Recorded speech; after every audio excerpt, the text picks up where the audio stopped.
समझते हैं, लास्ट में बता दीजिएगा, जब इमरान खान साहब जेल से बाहर आएंगे तो आपके इमरान खान या उनकी सियासी जमात के साथ मामला हल हो जाएंगे? देखिए, हल होते हैं तो हो जाए, नहीं हल होते हैं तो मुझे परवाह ही नहीं। आप समझ गए, आपको समझ आनी चाहिए। मैं अभी तक आगे का सफर कर गया हूँ, मुझे अब किसी चीज की परवाह नहीं है। तो सब इस्तीफा दे दें, हम असेंबली से दफा करेंगे। हाँ? इस्तीफा दे दें। ये आप किस ऐसे कागज में मांग रहे हैं? नहीं, आप कह रहे हैं ना मैं तंग हूँ इससे, किससे? मतलब ये सारे सिस्टम से और इनसे, तो आप इस्तीफा दे दें, इनके मुंह पे मारे इस्तीफा। ये जर्नलिज्म छोड़ दें। सुन लिया आपने ये गुफ्तगू, इसकी तफसीलात आपके सामने आगे रखने के लिए जा रहा हूँ। दूसरी तरफ बैरिस्टर गौहर ने एक ऐसी गुफ्तगू की जिसमें पाकिस्तान तहरीक इंसाफ के वोटर सपोर्टरों को मायूस कर दिया। सहाफ़ी के सवाल पर उन्होंने क्या जवाब दिया, इसकी तफसीलात भी आपके सामने रखेंगे। दूसरी तरफ एक अफसोसनाक वाक़या जो पाकिस्तान में पेश आया, आज़ाद कश्मीर में पाक फौज का हेलीकॉप्टर गिरकर तबाह हो गया, जिसमें अमला था हेलीकॉप्टर में, वो शहीद हो गया है। और जब मैं ये वीडियो रिकॉर्ड कर रहा हूँ उस दौरान ये ब्रेकिंग न्यूज़ चल रही है। जैसे भी उसकी तफसीलात होंगे वो आपके सामने रखेंगे, लेकिन जो उस हवाले से कुछ चंद तफसीलात आई है वो भी आपके सामने रखते हैं। दूसरी तरफ जो आज़ाद कश्मीर में जो एहतजाज होने के लिए जा रहा है, और बल्कि एहतजाज शुरू हो चुका है वहाँ पर, और बड़ी तादाद में लोग मुजफ्फराबाद की तरफ रवा दवा है, और कई रस्तों से लोग मुजफ्फराबाद की तरफ रवा दवा है और मुजफ्फराबाद की तरफ पहुंच रहे हैं। इसकी क्या तफसीलात है और क्या मुतालबात रखे, ये भी आपके सामने रखेंगे, और कुछ दीगर खबरें भी आपके सामने रखेंगे। लेकिन सबसे पहले आपके सामने जो रखते हैं वो जो पाक फौज का हेलीकॉप्टर गिरकर तबाह हुआ है, उनमें हेलीकॉप्टर को हादसा मुजफ्फराबाद में हुआ है। ये जो सोशल मीडिया पर जो खबरें चल रही है उसके मुताबिक जो हेलीकॉप्टर है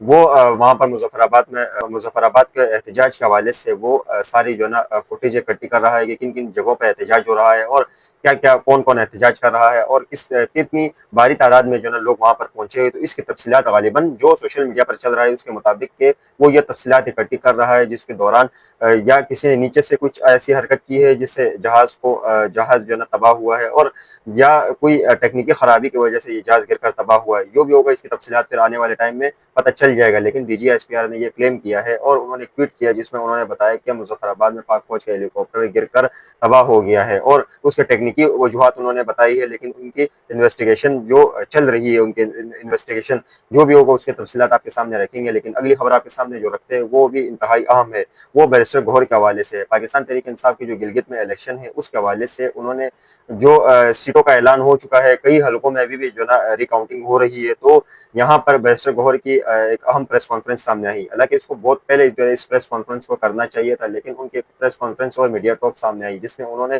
कई जो ना राजों से, इलेक्शन के हवाले से कई राजों से उन्होंने पर्दा उठाया। लेकिन यहाँ पर उन्होंने सहाफ़ी के सवाल पर उन्होंने ये बात की कि जब सहाफ़ी ने उनसे सवाल किया कि आप पहले तो इन्होंने क्लेम किया है कि हम जो गिलगित बल्तिस्तान में जो इलेक्शन है वो अपनी सीटें नहीं बचा पाए। हालांकि अगर देखा जाए तो वहाँ पर ऐसे ऐसे लोग भी वहाँ पर थे कि उन्होंने खुद फॉर्म 45 लिया वहाँ पर, और खड़े रहे, डटे रहे, और उन्होंने फॉर्म 45 लिया और उसको लेने में कामयाब हो गए।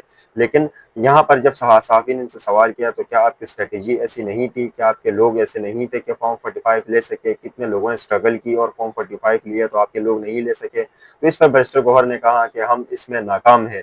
दूसरा जब इन्होंने अपने नाकामी का एतराफ़ किया तो इसे यहाँ से सहाफ़ी ने एक और सवाल दागा जिसमें उन्होंने मौक़िफ़ अपनाया कि आप इलेक्शन नहीं बचा पाए, और जो गिलगित बल्तिस्तान के इलेक्शन है वो आप नहीं बचा पाए तो आप इमरान खान को कैसे रिहा करवाओगे। यहाँ उसकी ये बात करनी थी कि बैरिस्टर गौहर के बिल्कुल औसान ख़ता हो गए, और उन्होंने सहाफ़ी के सवाल पर उन्होंने फिर ऐसे जवाबात दिए जो सहाफ़ी भी हैरान हो गया। लेकिन यहाँ पर पाकिस्तान तहरीक इंसाफ की जानिब से ये क्लेम किया गया है कि 8 सीटों पर उनको बरतरी हासिल हुई है। लेकिन उन्होंने तो बड़ी सीटों का दावा किया था कि हमने काफ़ी सीटों पर जो कामयाबी जो ना हमें मिली है। लेकिन अब जो उन्होंने क्लेम कर रहा है पाकिस्तान तहरीक इंसाफ, उन्होंने 8 सीटों पर उन्होंने ये कह दिया है कि हमें 8 सीटें जो ना मिल चुकी है। दूसरी तरफ जो 8 सीटें पाकिस्तान तहरीक इंसाफ को मिली है, गालिबन 10 या 9 के करीब पीपल्स पार्टी को मिली है, और मुस्लिम लीग नून का गालिबन 4 सीटें उनको मिली है। लेकिन 4 या 7 के करीब उनको सीटें मिल रही है। लेकिन देखते कि आने वाले टाइम में ऐसा लग रहा है जिस तरीके से वक्त गुजरता जा रहा है और सारे मामला जो है इकट्ठे होते जा रहे हैं, तो इससे ये नतीजा निकलता है कि जो इलेक्शन है गिलगित बल्तिस्तान के, और गिलगित बल्तिस्तान के वज़ीर आला पीपल्स पार्टी का होने के लिए जा रहा है। सारी मामला एक तरफ रखो तो दूसरी तरफ ये वाज़ेह हो जाता है कि आने वाले टाइम में गिलगित बल्तिस्तान में हुकूमत जो होगी तो पीपल्स पार्टी होगी। यहाँ पर पीपल्स पार्टी का जो यहाँ पर नाम आया और उनकी सीटें ज़्यादा आई, तो यहाँ पर दावा ये भी किया गया है कि पाकिस्तान तहरीक इंसाफ के बजाय अब पीपल्स पार्टी वहाँ पर हुकूमत बनाएगी। तो उन पर काफ़ी तनकीद शुरू हो गई है, जिस पर उन्होंने हाफिज़ुर रहमान है, उन्होंने भी उन पर तनकीद की है। दूसरी तरफ फारूक सत्तार ने भी उन पर तनकीद की। इसकी जो छोटी-छोटी वीडियो क्लिप है वो मैं आपके सामने रखूँगा कि उन्होंने प्रेस कॉन्फ्रेंस करते हुए पीपल्स पार्टी पर तनकीद की है। उन्होंने क्या कहा है, सबसे पहले आपके सामने हाफिज़ुर रहमान के रखता हूँ कि उन्होंने क्या कहा है। ये ज़रा वीडियो क्लिप देखें। कराची से पेट नहीं भरा इन लोगों का, इनको एक और जगह दे दी गई है। जिन लोगों ने सिंध पर मुसल्लत किया है, कराची का मेयरशिप उनको दी है, और जिन लोगों ने उन्हें अब गिलगित बल्तिस्तान भी तोहफे में दे दिया है, जरदारी साहब के ऊपर नजर करम फरमाई है और फॉर्म 47 की बुनियाद पर उनको नवाजा गया है।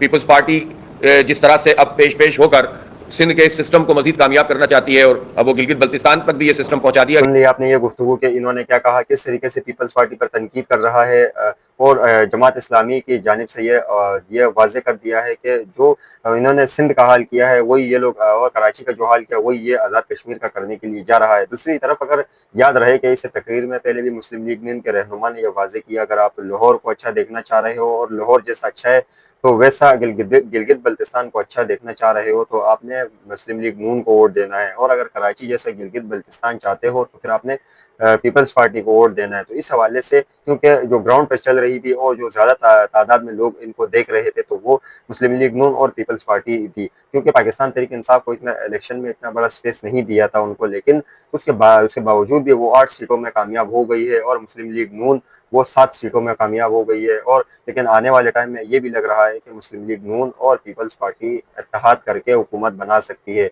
लेकिन देखते हैं कि आने वाले टाइम में क्या होने के लिए जा रहा है।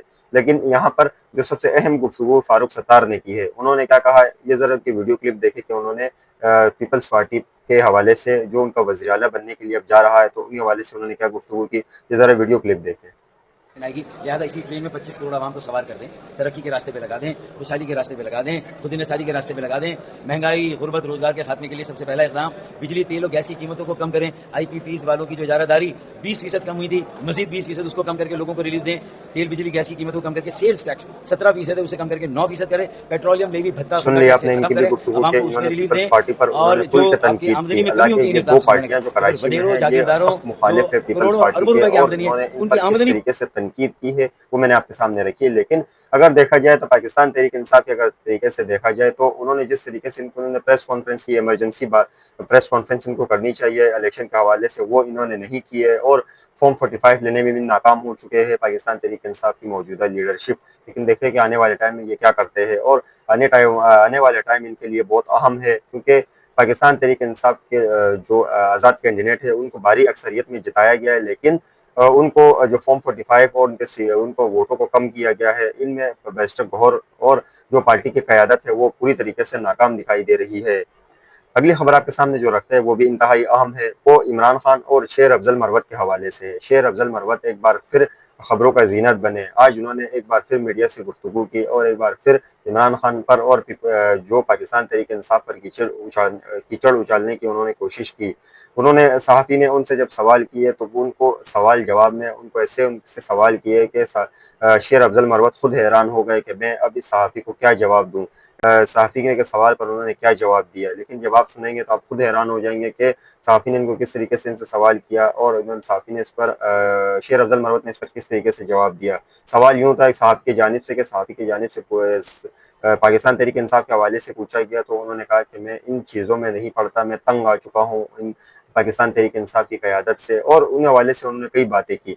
जब ये बातें करनी थी तो सहाफ़ी ने सवाल किया कि क्या आप जब इतनी तंग आ चुके हो तो आप इस्तीफ़ा क्यों नहीं देते। तो इस पर अगर देखा जाए मैं आपको वीडियो भी सुनवाऊंगा कि किस तरीके से शेर अफजल मरवत ने ये बात सुन के टाल मटोल करने की कोशिश कर रहा है, लेकिन सहाफ़ी की जानिब से एक बार फिर सवाल करने की कोशिश की कि आप अगर पाकिस्तान तहरीक इंसाफ से तंग आ चुके हो तो जो कौमी सीट से उसे इस्तीफ़ा क्यों नहीं देते हो। याद रहे कि इससे पहले शफी जान ने भी इस बात से वाज़े कर दिया था कि शेर अफजल मरवत को इमरान खान की क़यादत से कोई मसला है या कोई पाकिस्तान तहरीक इंसाफ से मसला है तो वो इस्तीफ़ा दे और घर जाए, और लेकिन मरवत वहाँ पर इलेक्शन करे और ये देखते हैं कि इसको कौन वोट देता है, और जिस तरीके से भारी अक्सरियत से आया इस तरीके से भारी अक्सरियत से आ सकता है या नहीं, ये शफी जान ने कहा था। सहाफ़ी के जब उनसे दोबारा सवाल किया कि आने वाले टाइम में पाकिस्तान तहरीक इंसाफ के मुस्तकबिल या इस हवाले से क्या देखना चाह रहे हो, तो इस पर इन्होंने कहा कि मैं पाकिस्तान तहरीक इंसाफ से बहुत तंग आ चुका हूँ और उनकी जो क़यादत है उनसे भी तंग आ चुका हूँ। तो फिर इस हवाले से सहाफ़ी ने मज़ीद जब सवाल किया कि फिर आप इस्तीफा क्यों नहीं देते? तो फिर इन्होंने सहाफ़िन के सवाल पर इन्होंने क्या जवाब दिया कि मैं अगर इस्तीफा नहीं देता, लेकिन मैं इस्तीफा कर दूंगा तो तो इस्तीफा, सहाफ़ी ने कहा कि आप इस्तीफा इनके मुंह पे क्यों नहीं मारते? तो इसने कहा कि मैं वो इस्तीफा तुम्हारे मुंह पे मार दूंगा। इस हवाले से जरा मुख्तसर सी वीडियो क्लिप देखें। समझते हैं, लास्ट में बता दीजिएगा, जब इमरान खान साहब जेल से बाहर आएंगे तो आपके इमरान खान या उनकी सियासी जमात के साथ मामला हल हो जाएंगे? देखिए, हल होते हैं तो हो जाए, नहीं हल होते हैं तो मुझे परवाह ही नहीं है। आप समझ गए, आपको समझ आनी चाहिए। मैं अभी तक आगे का सफर कर गया हूँ, मुझे अब किसी चीज की परवाह नहीं है। तो सब इस्तीफा दे दें, हम असेंबली से दफा करेंगे। हाँ? इस्तीफा दे दें। ये आप किस इस्तेकाक में मांग रहे हैं? नहीं, आप कह रहे हैं मैं तंग हूँ सुन इससे। लिया आपने शेर अफजल मरवत की गुफ्तगू के इन्होंने क्या कहा है और इन्होंने किस तरीके से टाल मटोल करने की, और आखिरकार इन्होंने पाकिस्तान तहरीक इंसाफ पर खुलकर तनकीद अब शुरू कर दी है और करने के लिए मजीद आगे जा रहा है। लेकिन जहाँ पर इस्तीफे की बात आती है तो ये ज़रा सा जो पाकिस्तान तहरीक इंसाफ की मौजूदा क़यादत है, अगर वो इस्तीफे की बात आती है तो ये 2 कदम पीछे हो जाते हैं। लेकिन देखते हैं कि आने वाले टाइम में इस पर क्या होता है और आने वाले टाइम में ये इस्तीफा देता है या नहीं। ये थी आज की अहम खबरें जो मैंने आपके सामने रखी है।